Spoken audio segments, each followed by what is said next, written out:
और लोगों में जो फौज में जाने का जो क्रेज है उससे वो प्रभावित होगा, लोग कम जाएंगे। तो ये गवर्नमेंट की जो नीति है ये भेदभावपूर्ण नीति है, इस नीति को उनको दुरुस्त करना चाहिए, इसका इनको दोबारा से विश्लेषण करके और इसको सही तरीके से लागू। जय हिंद साथियों, मैं कैप्टन आजाद। आज मैं बात करूंगा वन रैंक वन पेंशन के बारे में। हमारे साथ हैं ये वकील साहब जो हाई कोर्ट में आप कर रहे हैं। जी, हाई कोर्ट में प्रैक्टिस कर। तो वन रैंक वन पेंशन हमारा चल रहा है जो फौजियों का है आर्मी के लिए, तो सरकार ने लागू कर दिया है ये वन रैंक वन पेंशन, वो आरोपी जिसको बोलते हैं। जी जी, ये लागू हो गया है और इसमें सरकार ने सिर्फ फायदा दे दिया है अफसरों के लिए। थोड़ा सा आपका क्या कहना है इस पर? नहीं, इसमें सरकार ने ये किया है कि जो कायदा है कि वन रैंक वन पेंशन मिलनी चाहिए तो सभी को बराबर मिलनी चाहिए, बल्कि इन्होंने जो किया है इसमें भेदभावपूर्ण नीति बनाई है।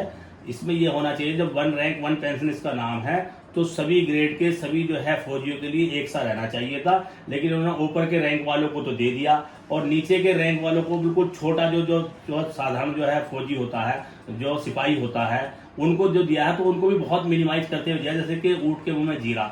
और जो जेसीओ वगैरह जो अधिकारी होते हैं, जो जूनियर कमिश्नरेट ऑफिसर होते हैं, उनको तो बिल्कुल उन्होंने सर से साफ कर दिया, उनको तो कुछ दिया ही नहीं है। अब इसके लिए जो इन्होंने जो भेदभाव किया है, जो आर्टिकल 14 है इंडियन कॉन्स्टिट्यूशन का, वो ये कहता है कि किसी के साथ आप डिस्क्रिमिनेशन नहीं करेंगे, भेदभाव नहीं करेंगे। जब आपने ये बना दिया कि वन रैंक वन पेंशन होगा तो सभी को पेंशन देनी है, उसके जो है जो उसकी सैलरी का जो स्लैब है उसके अकॉर्डिंग मिलती है पेंशन। तो आपने ये जो है अधिकारियों के बीच में और जो है कुछ नीचे वाले अधिकारियों के बीच में डिस्क्रिमिनेशन जो किया है, भेदभाव, वो सरासर गलत है, असंवैधानिक है। बल्कि जब आप पेंशन खत्म करते हैं, जब बीच के लोगों की खत्म कर दिया आपने, तो फिर सबकी कीजिए, जैसे कि एमएलए एमपी की भी खत्म कर दीजिए। वो तो आप करते नहीं खत्म, उसमें तो आप जो है डिस्क्रिमिनेशन करते हैं। वो तो 5 साल रहेंगे, उसके बाद उनका पेंशन चालू हो जाता है। इधर हम लोग 30 साल 32 साल करके आते हैं, उसमें भी उनका फौजी तो जो है देखिए, जब तक फौज अगर हमारी सुदृढ़ नहीं है, मजबूत नहीं है, और जब तक उसको जो हम आर्थिक रूप से उसको जो है मजबूत नहीं करेंगे, तो फिर जो फौज में जो जाने का जो क्रेज है वो खत्म हो जाएगा। इससे हमारी जो है सुरक्षा की जो स्थिति है वो बहुत ज्यादा प्रभावित होगी। जो लोगों में एक जोश है फौज में जाने का, वो इसलिए होता है कि भाई मेरा जो है मैं देश की सुरक्षा करूंगा, मैं देश की सुरक्षा के लिए अपने आप को अर्पित कर रहा हूं।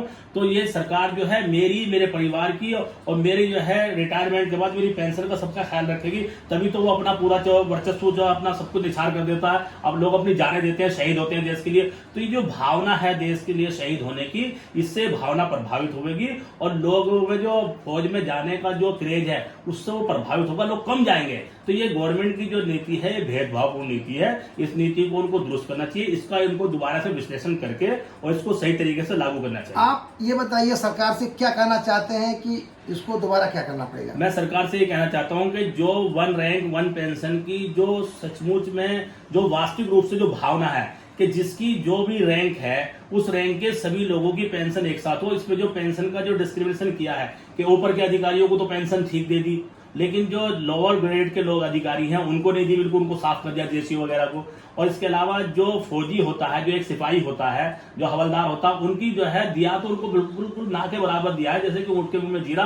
वो उनको वैसे एक लॉलीपॉप दे दिया बहकाने के लिए कि हमने वन रैंक वन पेंशन को फुलफिल कर दिया। बल्कि ये डिस्क्रिमिनेटरी और जो है इनका मनमानापूर्ण रवैया है, जो कि जो है गलत है। अच्छा वकील साहब, मैं ये बताना चाहता हूँ कि आपको पता है कि जंतर मंतर दिल्ली में हमारे सैकड़ों वहाँ बैठे हुए हैं, एक सर्विसमैन प्रदर्शन कर रहे हैं। ठान लिया है कि जब तक हमारा नहीं मानी जाएगी तब तक हम नहीं। देखिए, ये जो है ये फौजी ही नहीं बल्कि ये तो एक जो धरना स्थल है जंतर मंतर, ये संवैधानिक स्थल है। इसमें किसी को भी अगर कोई मांग होती है और सरकार अगर सही तरीके से किसी की मांग को पूरा नहीं करते, तो एक ही है नियम बना हुआ है कि लोग वहां पर जाकर जो है सरकार के सामने अपना रोष प्रकट करते हैं और अपनी जो है बात रखते हैं। तो ये तो आपका संवैधानिक अधिकार है, आपको कॉन्स्टिट्यूशनल राइट है कि आप जाकर अपनी बात कहें, संवैधानिक तरीके से बात कहें। और हमें तो उम्मीद ये भी है, क्योंकि जो फौज के लोग हैं वो बड़े अनुशासित होते हैं, उनको ट्रेनिंग के अंदर ही अनुशासन सिखाया जाता है और फिर वो लाइफ टाइम मरते दम तक ही अनुशासन में रहते हैं। तो हम तो ये उम्मीद करते हैं अगर वहां जो 100 लोगों से भी ज्यादा चले जाएंगे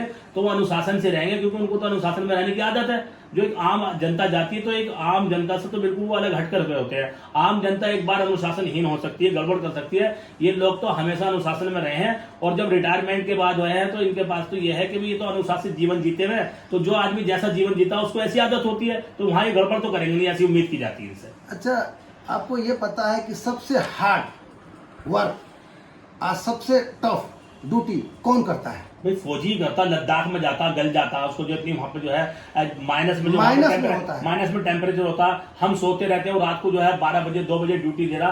तो ये देश के लिए तो ये अच्छा, सब जगह तो गड़बड़ है, पैसा रिश्वत है, ये है। लोअर ग्रेड में तो कहीं रिश्वत कहीं कुछ नहीं होती, उसको ऊपर से आमदनी नहीं होती, कुछ नहीं होती। हालांकि ये गलत बात है, आमदनी ऊपर की होना, भ्रष्टाचार होना बहुत बुरी बात है सभी डिपार्टमेंट में। लेकिन जो है आर्मी में जो है सबसे कम करप्शन है अभी। और ये देखिएगा कि उसके बाद जो है वो रिटायरमेंट के बाद आ जाता है, उसने पूरा अपना जो है सर्विस का समय दे दिया।